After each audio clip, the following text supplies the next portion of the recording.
Evening বন্ধুরা, তো চলে এলাম সুপর্ণা জেটি ব্লগে। তো আমার সাথে আজকে আছে আরও দুজন, আমার দিদি আর জামাইবাবু। দেখো ওরা কী করছে। তো আজকে কোনো রেসিপি নয়, আজকে চলে এসেছি ছাদে।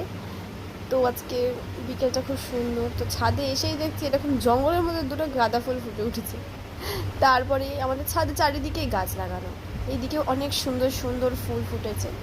আর আজকে নর্মাল তোমাদের সাথে একটা ছোট্ট ব্লগ শেয়ার করলাম। সবাই জানিও, আজকে কোনো রেসিপির ব্লগ দিলাম না।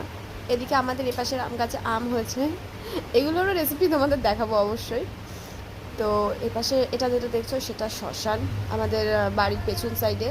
আর এই গাছটাও ডাব হয়ে রয়েছে, এটাও আমাদের গাছ। তো চারিদিকেই না আমাদের এরকম গাছপালা ভর্তি, আমাদের বাড়ির আশপাশটা।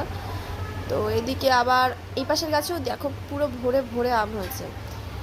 তো আমাদের ছাদের চারিদিকে চারিদিকে শুধু গাছ ভর্তি।